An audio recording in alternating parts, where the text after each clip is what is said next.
Hi, I wanted to talk to those who might be on pregnancy bed rest. Being on pregnancy bed rest can be extremely stressful. And unless you've had the experience before or been around people who have had it before, nobody really understands how stressful it could actually be. I have been on bed rest for 2 out of my 3 pregnancies. I should have been on bed rest for all 3. And I've learned a little bit about bed rest that hopefully it can actually even help you if you are actually currently on bed rest or at risk for being on bed rest and your doctor's saying, I'm going to be watching you. One of the main causes of people being on pregnancy bed rest is stress.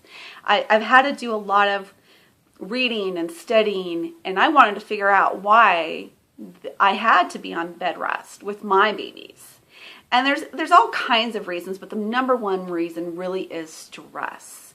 When we have stress in our lives, and it can be from our other kids that we have, it could be from our work, it can be just having health issues in general, just stress, just having the stress is going to cause some, external stress is going to cause some internal stress. And when we are stressed out, what will happen is that our immune systems will start to lower. And when our immune systems start to lower is when infections can start to take over. So either we're going to have a lot of UTIs, which is going to cause preterm labor, and have a mom, again, having to be on antibiotics. And again, sometimes that's going to make enough change in her cervix, and she's going to have to be down in bed in strict bed rest for however long her doctors suggest. Now, I am going to help you if you are one of these women who are actually been put down, and I call it pregnancy prison, because pregnancy prison is really what it feels like. And some of you are on strict bed rest. There's a new study that just came out suggesting that strict bed rest may not be the best alternative for you just because it causes more stress. And again, then we go back to the stress cycle. So if we're stressed, again, our immune system can drop. And if our immune system drops, we're more prone to infections. More infections, and there can be multiple ones that can happen, is going to cause, again, more complications during our pregnancy. So let me share a little experience of what I've had with pregnancy prison. And I've had 2 completely different, opposite experiences. My second son, well, actually all my kids have come early. My first one came at 35 weeks. My second one, I started contracting about 18 weeks. I thought, well, that was kind of funny. Why am I having contractions? By 30 weeks, I was down. My cervix had started to open up. So I was 2 centimeters at this point at 30 weeks. If I would have looked back and knowing what I know, I needed to have better care. So I needed to have a doctor who listened to me, who remembered me from me and all of his other patients. I needed someone who really took me seriously and my symptoms. And he didn't. And so he put me on bed rest at 30 weeks. It should have been down sooner. He should have listened to me on other things that were going on, and I didn't feel like I had an open communicate. Basically, I didn't have an open communication with him. I didn't feel like I can call him at all hours of the night, worried that I was opening up even further. So but that's on me, and I got the doctor of all doctors with a 3rd. So that worked out. So with this pregnancy, I'm down at 30 weeks. I'm dilated to 2. My mother came up from California to take care of me. At this point, I am in the state that I'm living in now. And so she's taking care of me. And as my husband had already graduated and had moved back to California and was working in California, so they kind of switched places. And I literally stayed in bed all day, and I thought I was going crazy. I also, because I was going crazy, because I couldn't move, and I'm a, as you can tell, I move a lot. That was really hard and difficult for me, that I actually prayed that the pregnancy would just get over with so I can get up and move. I did not have the, what is it? I just wanted the pregnancy to be done. And so I wished it was over. I wished that the baby had come, and I didn't have any, my 35 weeker was okay. And so this one would be okay, right? And so so when I was on strict bed rest, all I was able to do was get up and shower and go to the bathroom and go and be checked at the doctor's once a week. And that was my highlight of my week, was to go get checked by my doctor. How sad is that? And I would beg my mom to keep driving and take a long way home, because I was just, again, needed. I had felt like I had been in prison. So it wasn't a fun experience. 34 weeks, I lay in bed, reading a magazine, my water broke. And so he was born six hours later. So I'm one of these really ones that you don't want to hear, that has very short labors. So 6 hours and he was here. So I have a 34 weeker who spent 2 months in the NICU fighting for his life. Literally, and I don't mean that to scare anybody, but this baby needed to stay inside for as long as possible. This baby has complications and scars for the rest of his life. Physical, not mental. He's fine, and he's taller than Dad, and he's 16 now. But at the time, that experience was heart-wrenching, to watch my son suffer. And so, because of my selfishness and wanted that pregnancy to be over with, even though it was normal, I felt like something needed to happen when I got pregnant again with the third one. And third baby comes along, and now I am back in California. And I'm in the field. I'm a childbirth educator. I'm a doula. I knew who was the best, and boy, did I get the best. And I will still tear up thinking about what she did for me and how she made me feel as if I was her only patient. And not a lot of doctors do that or have that specialness about them. But this one did. And so she would yell at me, literally, and she meant well, and I didn't take offense at it. But she would literally yell at me if I did not call her when she knew that I was having a lot of contractions and whatnot. And she would really get on me. You have got to call me. I need to know, or I can't help you.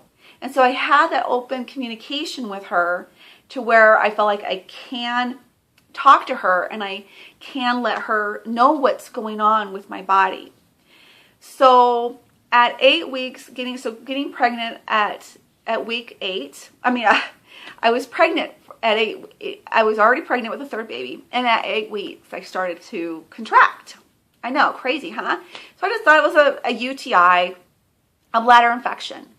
And so I called my doctor, who sent me to the ER.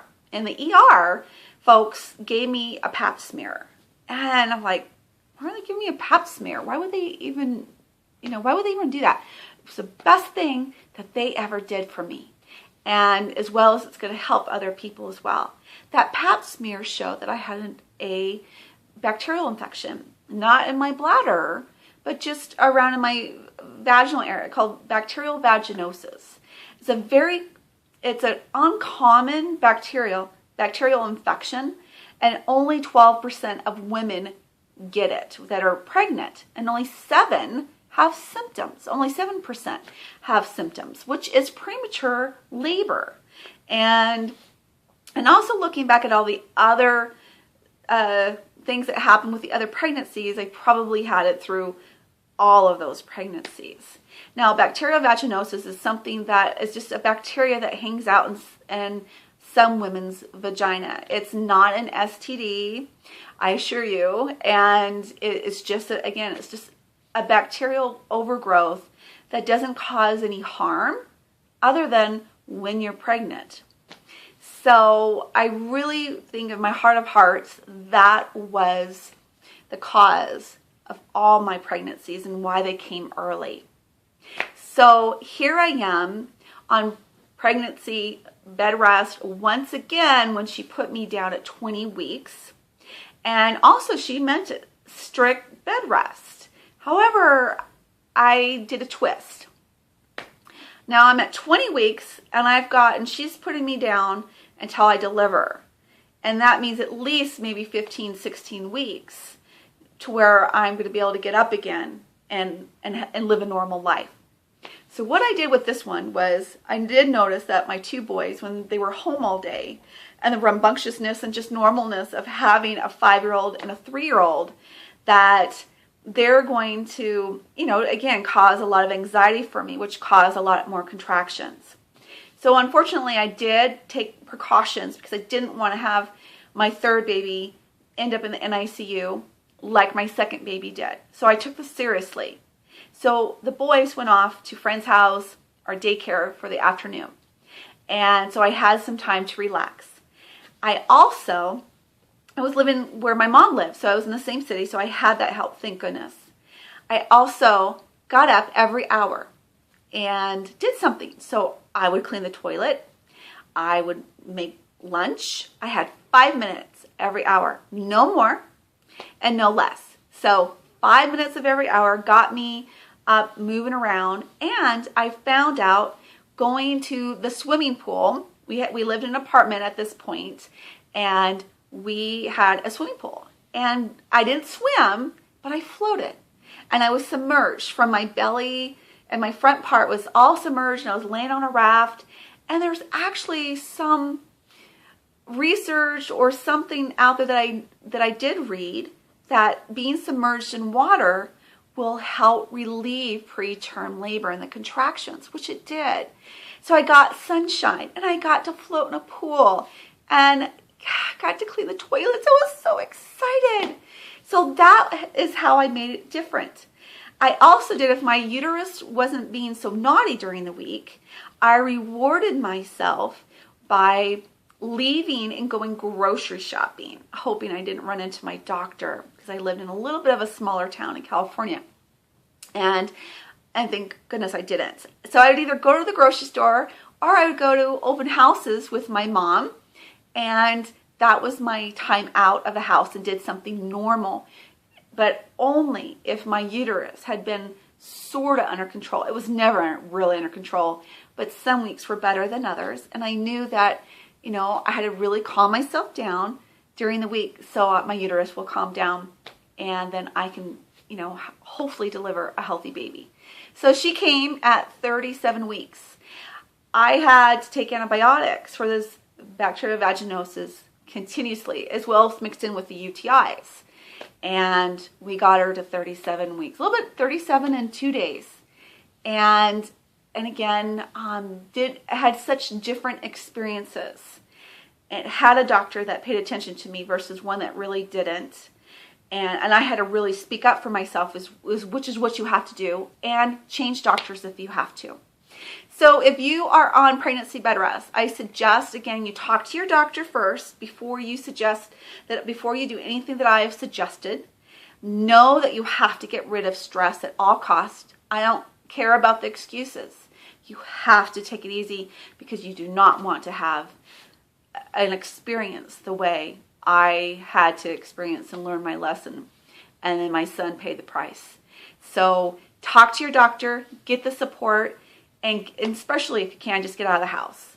5 minutes to get sunshine or have people coming over, or again, find out what, again, that rhythm will be for you to reduce your stress and reduce the contractions, or, and again, improve your spirit so you can have a better experience. So this is Julie Johnson, and reminding you that you matter, reminding you that you can do this, reminding you that you are doing an important work with helping your baby developing, and you're going to do a great job.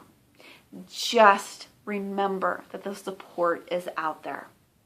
So thanks for listening, and have a great, relaxing day.